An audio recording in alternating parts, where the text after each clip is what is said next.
Chapter 1371. Pagkatapos ng pulong, labis na nanlumo si Mike.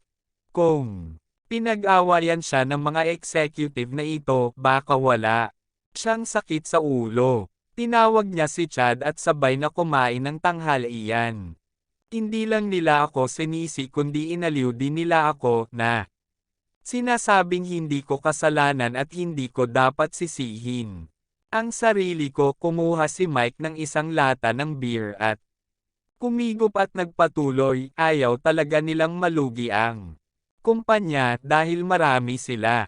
Nagtrabaho silang lahat kay Jack dati. Naaawa ako sa kanila. Tiningnan ni Chad ang kanyang nalulumbay na hitsura at nakaramdam ng hindi komportable. Sa mga araw na ito, halos hindi siya nakatulog ng maayos. Dahil sa biglaang pangyayaring ito. Ang pangyayaring ito ay kasalanan ng kanyang ex at wala itong kinalaman sa kanya, ngunit lahat ng pagkakamali ay isinisisi niya sa kanyang sarili. Sabi ni Chad, mas mabuting tawagan mo si Avery at tanungin siya kung ano ang gagawin. Mabangkarot ka o kumapit ka, tingnan natin kung ano ang sasabihin niya. Kaka-opera lang niya, how dare I bother her with this? And she said na okay lang na malugi, ibig sabihin ay tanggap na niya ang katotohanang malugi ang kumpanya. Pero hindi ko matanggap. Kaya niyang tanggapin, bakit hindi mo tanggapin? Ininom ni Mike ang alak sa kamay at nagpatuloy, ako.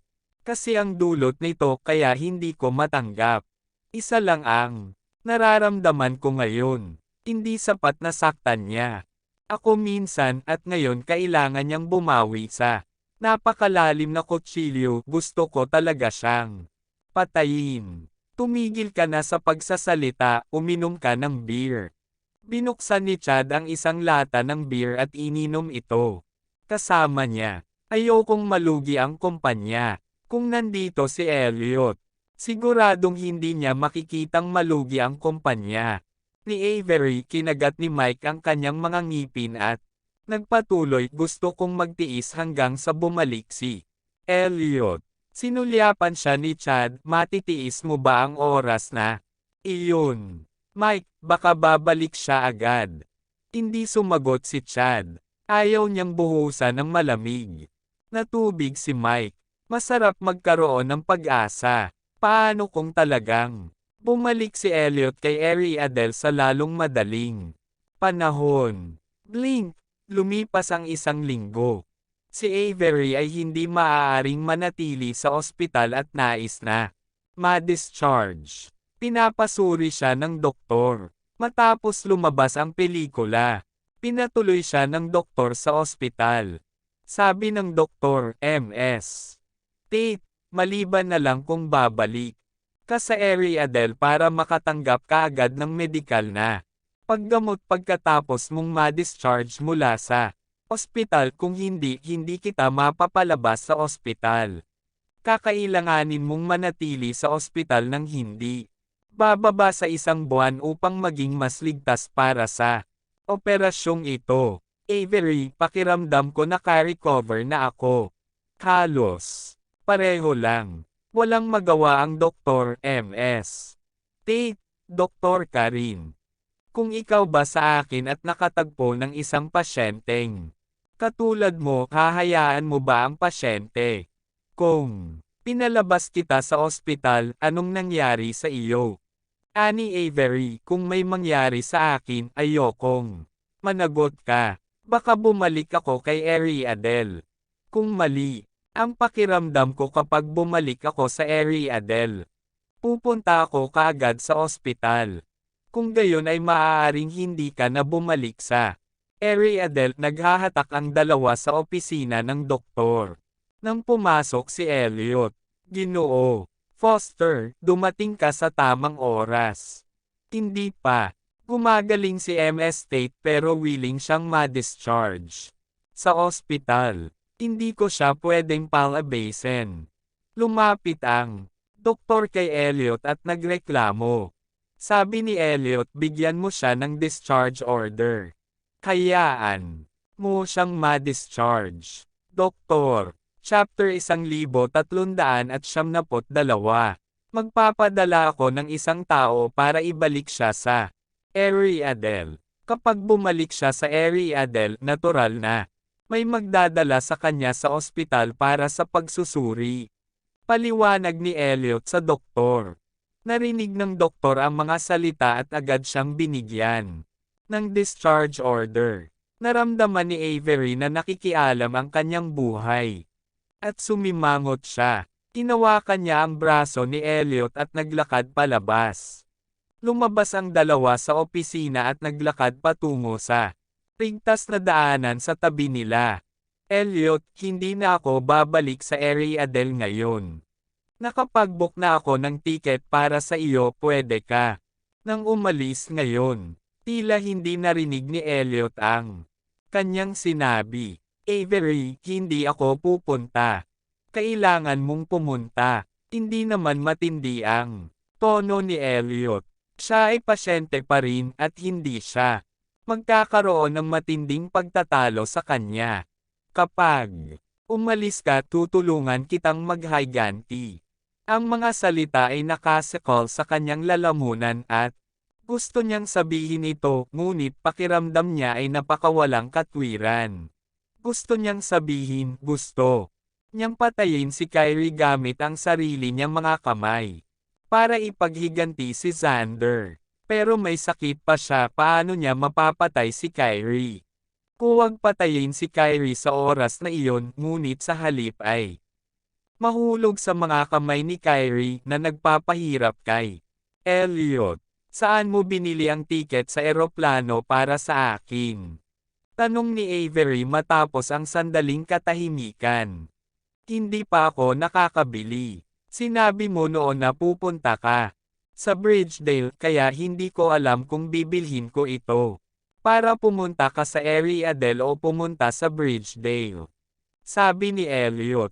Paos na sabi ni Avery, pupunta ako sa Bridgedale. Pupuntahan ko ang mga magulang ni Xander at humingi ng tawad sa kanila. Sabi ni Elliot, pupunta ako kapag magaling ka na. Ano ang dapat mong gawin kung sisihin kanila? Kapag naayos na ang usapin sa panig ko, sasama ako sa iyo. Hindi sumagot si Avery. Pagkaraan ng ilang sandali, naglabas ang doktor ng utos. Nang paglabas, dinala ito at ibinigay sa kanila. Kinuha ni Elliot ang discharge order at dinala siya sa ward. Naimpake na niya ng maaga ang kanyang mga gamit at bitbit ng bodyguard ang kanyang bagahe, handang umalis anumang oras. Pero na, sabi ni Elliot, bodyguard, bumalik ka sa hotel. Pumunta ka sa airport. Tinawakan ni Elliot ang kamay ni Avery at hindi na siya binigyan ng ibang pagpipilian. Sumunod ang mga bodyguard sa likod nila, dalaang kanilang mga bagahe. Nakahinga ng maluwag ang bodyguard. Kung wala si Elliot, tiyak na gagawa si Avery ng paraan para mahanap si Kyrie. Ayaw mamatay ni Avery, ngunit medyo takot pa rin sa kamatayan ang bodyguard. Lumipad ang eroplano mula sa Monroeville at dumating sa Bridgedale pagkatapos ng ilang oras na paglipad. Sinundo si Wesley sa airport. Matapos matanggap si Avery ay agad siyang dinala ni Wesley sa ospital. Avery, paliwanag ni Wesley, 1 linggo ka lang na ospital. Hindi pa sapat. Sa totoo lang nasa ospital ka, huwag kang mag-isip ng kung ano-ano. Avery, Kuya Wesley, papasukin mo pa rin ako. Puntahan mo si Shay at Adrian. Mahina kong sabi ni Wesley, sa ospital ka muna at ihahatid kita kay Adrian. Walang kinalaman sa iyo ang pagkamatay ni Xander. Bagaman kailangan nating maniwala sa agham, ngunit sa palagay ko lahat ay may kanya-kanyang kapalaran. Umupo si Avery sa ward, Brother Wesley, sa palagay mo ba ay napakalaking kapalaran ng mga salitang ito? Tumingin sa kanya si Wesley, kung hindi natin mababago ang mga bagay, kailangan nating tanggapin ang kapalaran, upang baguhin kung ano ang maaaring. Baguhin upang tanggapin kung ano ang hindi maaaring. Baguhin. Ito ang sinabi sa akin ni Professor James Hoff. Nakinig si Avery at naliwanagan siya. Magpahinga ka muna para maiwasan ang jet lag. Magpa-check up ka mamaya at pagkatapos ay hahanap ako ng doktor na magre-reseta sa iyo ng gamot. Sinulyapan siya ni Wesley at nagtanong, nagugutom ka ba? Gusto mo bang kumain muna? Medyo gutom, sabi ni Avery. Matapos makita si Wesley, naibsan ng husto ang kalungkutan. Ako na ang bibili para sa'yo pagkatapos noon ay handa. Nang lumabas si Wesley, Kuya Wesley, hindi mo ba ako tinatanong kung ano ang gusto kong kainin? Kuminto si Wesley at lumingon sa kanya, hindi ba kayo mga mapiling kumakain? Chapter 1373. Avery, well, hindi ako picky eaters. Pwede kang bumili ng kahit anong gusto mo o wag masyadong bumili. Wesley, sige. Pagkaalis ni Wesley, naramdaman ni Avery na lumulutang sa ere ang puso niya at unti-unting nahulog. Humiga siya sa hospital bed, binuksan ang kanyang telepono at tinawagan si Mike. Mabilis na nakonekta ang tawag.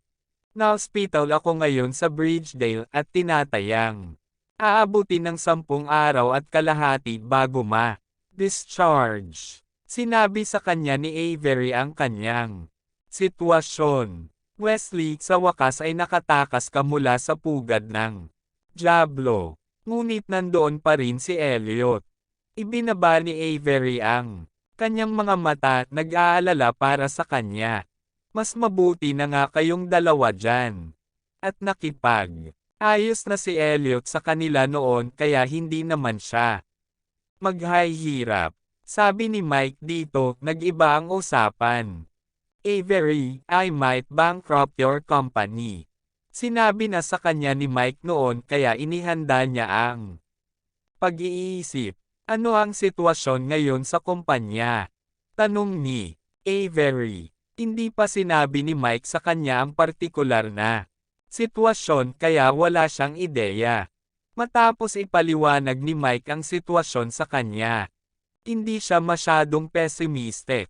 Sabi ni Avery, wala pa ba tayong latest product na gagawin? Pakuluan muna natin. Hindi talaga pwede. Pwede muna nating putulin ang bahagi ng production line. Ang mga tuko ay maaaring mabuhay sa pamamagitan ng pagdock ng kanilang mga buntot at kailangan nating maghanap ng paraan upang mabuhay. Ngayon, nakinig si Mike pagkatapos marinig ang kanyang mga salita. Umasim ang kanyang ilong kagabi na balitaan ni Layla mula sa isang lugar na may krisis ang kumpanya. Binigyan niya ako ng card, sinasabing iyon ang perang kinita niya at hayaan akong gamitin iyon para iligtas ang kumpanya mo. Very grabe, maasim. Nagpunta ako para tingnan ang balanse sa card na iyon. Ngayon at malapit na sa 20 milyon. Bakit ang dami niyang pera? Naguguluhan si Mike. Hindi yan pera ni Layla. Paus na sabi ni Avery. Ang card ni Layla lagi kong kasama. Ang card na binigay niya sa iyo kagabi ay malamang na ibinigay sa iyo ni Eric. Mike, ay, nakita ko. Sabi ko, paano nalaman ni Layla ang nangyari sa kumpanya namin? Avery, palagi akong tahimik na tinutulungan ni Eric. Kapag may problema ako, Mike, iimbitahan ko siya sa hapunan sa ibang araw. Pagkatapos pag-isipan ito, sakit ng ulo ko. Magpapahinga muna ako saglit. Kumiga si Avery sa hospital bed. Mike, okay. Ngayon ang mga tao ng kumpanya ay hindi matatag at mahirap para sa akin na umalis. Ikaw na ang bahala sa sakit mo at hihintayin kung bumalik ka sa Ariadne. Avery, sige. Makalipas ang 3 oras, Nagising si Avery at nagmulat ng mata. Sa ward, nandoon lahat sina Hayden, Gwen, at Adrian. Nang makita sila, gusto ni Avery na umupo kaagad. Mama, humiga ka na. Lumakad si Hayden sa gilid ng kama ng ospital at sinabi sa kanya, tatawagan ko si Uncle Wesley. Pagkalabas ni Hayden ay naglakad si Gwen at Adrian sa harapan niya. Avery, kailangan mong gumaling kaagad. Kapag nakalabas ka na sa ospital, dadalhin kita para makita ang kumpanyang binuksan ni Hayden, sabi ni Gwen. Tumango si Avery. Avery, gustong sumama sa akin ng kapatid ko pero sabi ni Wesley hindi pa siya makakalabas. Ang maamong mga mata ni Adrian ay nagpakita ng maliwanag at banayad na kinang. Avery, Adrian, mas mabuti na ba ang pakiramdam mo? Adrian, ayos lang ako. Tumaba na rin ang kapatid ko. Mabuti yan. Lalong gamaan ang pakiramdam ni Avery. Hindi naman puro masamang balita ang buhay. Maya-maya kumakbang si Wesley. Sa kanyang kamay, hawak niya ang iba't ibang checklists. Nanauna na si Avery sa Unravel. Avery, kumuha ako ng test na ginawa mo noon para ipakita sa doktor. Kinuha ni Wesley ang isa sa mga kumot at nagpatuloy, nagkaroon ka ng general anesthesia noong araw bago ang operasyon. Ano ang ginawa mo sa general anesthesia? Sabi ni Xander, magpa-angiography ulit. Kumunot ang noo ni Wesley, hindi ko nakita iyong pangalawang angiography. Bukod dito, hindi mo kailangang magkaroon ng dalawang angiography. Bakit? Kanya binigyan ng general anesthesia. Paano niya nagawa iyon? Hindi mo ba iniisip na kakaiba ito? Chapter 1374. Kakaiba ang naramdaman ni Avery. Tinanong niya si Xander noon at ang sagot ni Xander ay ang dosis ng anesthesia na ibinigay niya sa kanya ay mas mababa kaysa sa dosis ng general anesthesia. Labis ang tiwala ni Avery kay Xander kaya hindi niya tiningnang mabuti ang dosis na ibinibigay nito. Sinabi ni Xander na gumagawa siya ng pangalawang angiography, at nakita niya na kakaiba ito, ngunit hindi niya hiniling na makita niya ang mga resulta ng pangalawang angiography. Ngayong nagtanong si Wesley, hindi ito masagot ni Avery. Anong ginagawa ni Xander? With his professionalism, hindi siya dapat magulo. Naguguluhang tanong ni Wesley. Sayang nga lang patay na si Xander kaya wala nang paraan para malaman pa ang tungkol sa kanya. Brother Wesley, hindi mo ba alam ang mga conspiracy theories? Nang sabihin ito ni Avery, pinakiramdaman niya ng mabuti ang kanyang katawan upang makita kung mayroong anumang kakulangan sa ginhawa. Ang pinakamalaking discomfort niya ngayon ay ang sugat sa ulo. Bago ang operasyon, hindi siya nakakaramdam ng anumang discomfort sa kanyang katawan. Hindi niya akalain na sinasadya ni Xander na bigyan ng general anesthesia ang sarili at pagkatapos ay sasamantalahin ang pagkakataong gumawa ng masama sa sarili. Buti na lang binigyan siya ni Xander ng general anesthesia the day before the operation na talagang nakakalito. Kuya Wesley, imposibleng malaman natin ang dahilan ng ginawa niya, at wala akong nararamdamang discomfort sa katawan ko. Dapat walang mali, sabi ni Avery. Nag-aalala si Wesley magsagawa ng full body examination. Kung libre ka, pumunta ka na sa pagsusulit. Napatingin si Avery kina Hayden, Gwen at Adrian. Patuloy ni Wesley, hindi mo kailangang mag-alala tungkol sa kanila. Alagaan mo muna ang sarili mong katawan. Pumunta ka upang suriin at ibabalik sila ng bodyguard. Kuya Wesley, napakahigpit mo sa akin ngayon.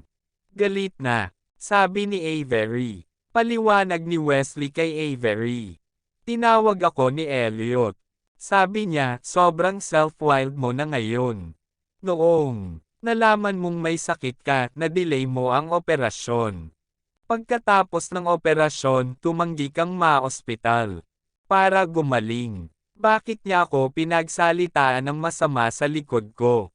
Kumunot ang noo ni Avery, bahagyang nagalit kung hindi siya pupunta sa Yon Rovel, magagawa ko ba ito? Bakit hindi niya iniisip?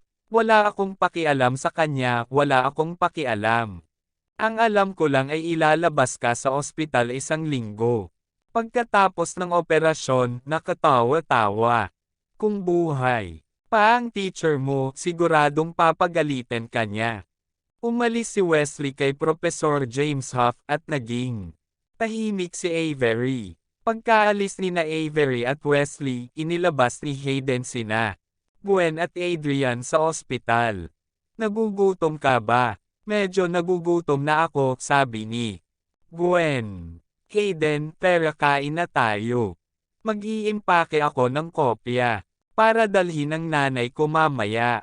Sige. Tumingin si Gwen kay Adrian at sinabing, tanga. Gutom ka rin ba? Hindi ako tanga, kumunot ang noo ni Adrian para itama siya. Higit 10 taon na kitang tinatawagan. Kung hindi kita tatawaging tanga, ano ang itatawag ko sa iyo? Bulong ni Gwen sa kanya. Napaisip sandali si Adrian, ewan. Maaari mo akong tawagan gamit ang anumang pangalan maliban sa idiot. Natawa si Gwen at nagbiro, sok-sok, seryoso ka.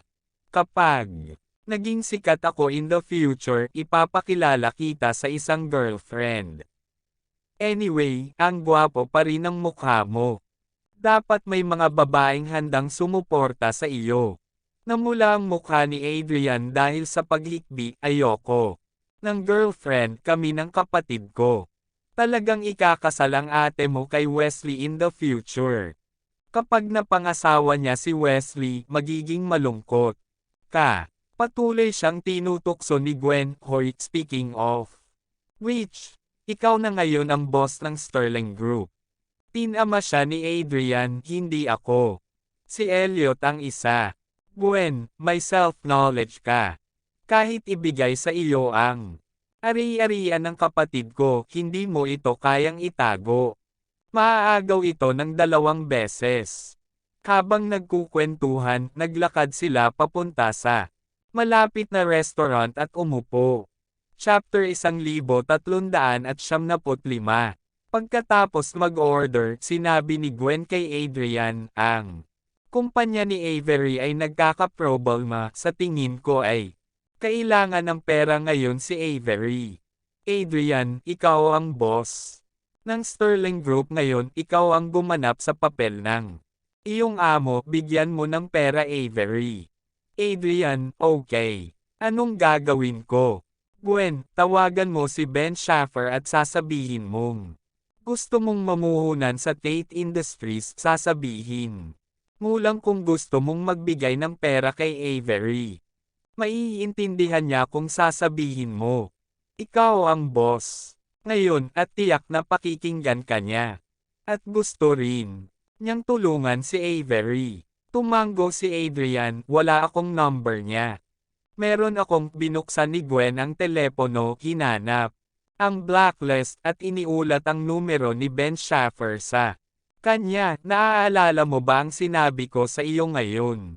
Adrian, gusto kong bigyan ng pera si Avery. Oo. Sinabi mo yan pagkatapos niyang kumonekta. Tinimok siya ni Gwen na i-dial ang numero ni Ben Schaffer. Ang tawag ay ginawa at pagkaraan ng ilang sandali, si Ben Schaffer ay konektado. Kamusta? Ang mahinang boses ni Ben Schaffer ay nanggaling sa telepono. Pagkarating ng boses ni Ben Schaffer ay agad na tinindatan ni Gwen si Adrian at pinasalita ito. Tumingin si Adrian kay Gwen at komandat na blanko ang isip niya saglit. Pagkatapos ng hello ni Ben Schaffer sa pangalawang Pagkakataon pinagalitan ni Gwen si Adrian, ang tanga mo. Nang marinig ang boses ni Gwen, natigilan sandali si Ben. Shaffer, ano ba ang pinapagalitan mo? Ito ba ang iyong bagong numero? Hindi. Ito ang number ng boss mo, galit na sabi ni Gwen. Natigilan muli si Ben. Shaffer, ito ang bagong numero ng iyong pangalawang kapatid. Wala ka ba sa Bridgedale? Pumunta ka ba sa Yonroville? Maaari mo bang malaman kung sino ang iyong kasalukuyang amo? Ang utak mo lang, paano ka naging Chief Financial Officer? Walang awang nguya si Gwen. Namula agad si Ben. Shaffer, sabi mo Adrian. Ito ang number ni Adrian. Hindi mo man lang sinesave ang number ng amo mo. Minamaliit mo ba ang amo mo? Sabi ni Gwen. Ben. Shaffer, okay, huwag mo itong tawanan. Tapos na. Ako. Sabihin mo sa akin ano ang hinahanap mo. Sasabihin sa'yo ni Adrian. Inabot ni Gwen ang phone kay Adrian. Kinuha ni Adrian ang telepono at magalang na sinabi kay Ben. Shaffer, hello, gusto kong tulungan si Avery. Ben. Shaffer, ano? Nakinig si Gwen sa naguguluhan niyang tono at agad na kinuha ang telepono. Gustong tulungan ni Adrian si Avery. Si Adrian na ang boss ng Sterling Group, kaya malaya niyang maipamahagi ang perang kinikita ng kumpanya mo, di ba? Gusto niyang bigyan ng pera si Avery. Ikaw ang bahala sa pananalapi, kaya sa iyo na lang ang usaping ito. Sa wakas ay naunawaan ni Ben. Shaffer ang layunin ng kanilang panawagan. Sinabi ni Ben. Shaffer, mabuti para sa iyo na magkaroon ng ganitong uri ng puso. Tatawagan ko si Mike mamaya para malaman kung magkano ang kailangan niya. Bagamat si Adrian ang boss ng Sterling Group, hindi lahat ng pera ng kumpanya ay kanya. Oo, sana maintindihan niyo itong dalawa. Gwen, kung gayon, marami siyang pera, di ba? Ben. Shaffer, well, hindi yun. Ibigay mo kay Avery ang pera na pag-aari niya, sabi ni Gwen. Ben. Shaffer, Gwen, ginagamit mo ba ang Sterling Group bilang ATM machine? Maaga o huli, ang mga bahagi ni Adrian ay ililipat pabalik kay Elliot. Maaaring bumalik si Elliot anumang oras. Babalik ang aking pangalawang kapatid at talagang tutulungan si Avery. Matigas na sabi ni Gwen, hindi mo ginastos ang pera mo, ano ang sama ng loob mo? Hindi naman sa masama ang pakiramdam ko, pero sa tingin ko masyado kang self-motivated. Ang kasalukuyang mga problema ng Tate Industries ay hindi lamang ang isyo ng pera, kailangan nilang ayusin. Ngayon, pinutol siya ni Gwen, don't tell me this, I don't understand. Pumunta ka at kontaken mo si Mike. Kung humingi siya ng pera, babayaran mo siya. Ito ang utos ng boss mo. Thank you for watching and Merry Christmas.